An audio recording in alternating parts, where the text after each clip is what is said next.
बिस्मिल्लाहिर्रहमानिर्रहीम। अस्सलामुअलैकुम नाज़रीन, मैं हूँ उस्मान इकराम।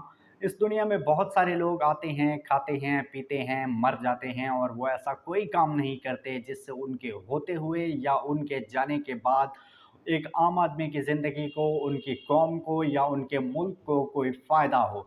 जबकि अल्लाह रब्बुल इज़्ज़त कुरान पाक में फ़रमाता है कि मैंने तुम्हें किसी मकसद के लिए पैदा किया है, तुम बेमकसद नहीं पैदा किए गए। लेकिन फिर भी मेजॉरिटी ऑफ पीपल जो हैं वो आते हैं, खाते हैं, पीते हैं, मर जाते हैं और एक बेमकसद से ज़िंदगी गुजार के इस दुनिया से चले जाते हैं। जबकि उसके बरक्स देखा जाए तो चंद एक लोग ऐसे भी आते हैं जो अपनी मुख्तसर सी ज़िंदगी में कुछ ऐसा कर जाते हैं कि उनके जाने के बाद भी कई 100 साल तक लोग उन्हें याद करते रहते हैं। जिस तरह अल्लामा मोहम्मद इकबाल साहब थे, जिन्होंने एक आज़ाद पाकिस्तान का ख्वाब देखा था, फिर अपने अशार के ज़रिए बिखरे हुए मुसलमानों को यकजा किया। जिस तरह कायद आज़म मोहम्मद अली जिन्ना साहब थे, जिन्होंने अपनी इंग्लैंड की आलीशान ज़िंदगी को छोड़कर पाकिस्तान आए और यहाँ पे मुसलमानों को ला इलाहा इल्लल्लाह के परचम के नीचे इकट्ठा किया और पाकिस्तान बनाने में अपना एक अहम किरदार अदा किया।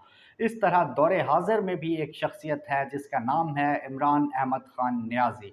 इमरान अहमद ख़ान नियाज़ी साहब के कामयाबियाँ और कारनामे तो इतने हैं कि उन पे एक नहीं कई किताबें लिखी जा सकती हैं। लेकिन इस मुख्तसर सी वीडियो में आपको सिर्फ इमरान खान साहब के 10 कारनामे या कामयाबियाँ बताई जाएंगी।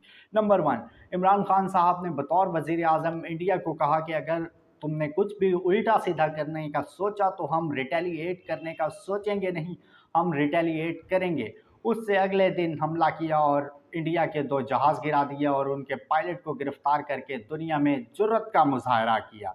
नंबर 2, इमरान खान साहब ने कहा कि मैं ड्रोन अटैक नहीं होने दूंगा और अगर किसी ने ड्रोन अटैक करने की कोशिश की तो मैं अपनी पाकिस्तान की एयरफोर्स को कहूँगा कि वो उस ड्रोन को नीचे गिरा दे। और इमरान खान साहब के 3 साला दौर में एक भी ड्रोन अटैक नहीं हुआ।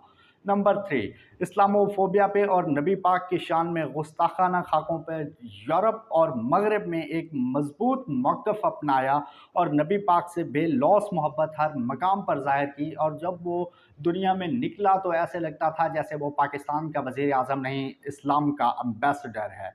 नंबर 4, पूरे मुल्क में हेल्थ इंश्योरेंस प्रोग्राम जारी किया और ये पाकिस्तान की तारीख़ का पहला इतना बड़ा प्रोग्राम था जो गरीबों के लिए था, जिसमें गरीबों को 7-10 लाख रुपए तक मुफ्त इलाज करवाने की सहूलत थी। इससे पहले पाकिस्तान की तारीख़ में गरीबों को कभी इतना बड़ा रिलीफ नहीं दिया गया।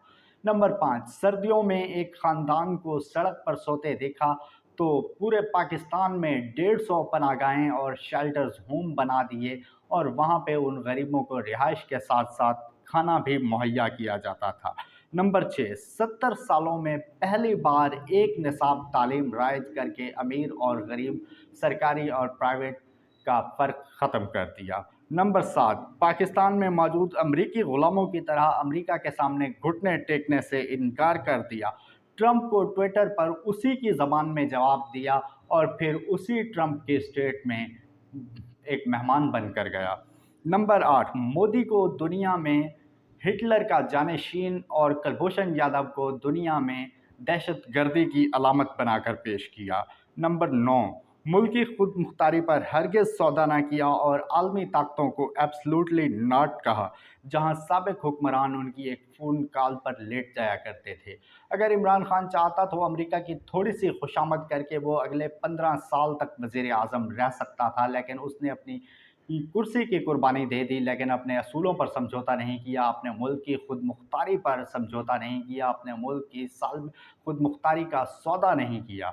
नंबर 10, पाकिस्तान में चंद सियासी हलकों को और चंद हलकों की सियासत को दफन कर दिया। जो कल तक पाकिस्तान में बड़े मकबूल होते थे वो आज पाकिस्तान में नफ़रत की अलामत बन चुके हैं। उम्मीद है आप लोगों को इन्फॉर्मेशन पसंद आई होगी। अपना ख्याल रखें। अल्लाह हाफ़िज़। पाकिस्तान जिंदाबाद।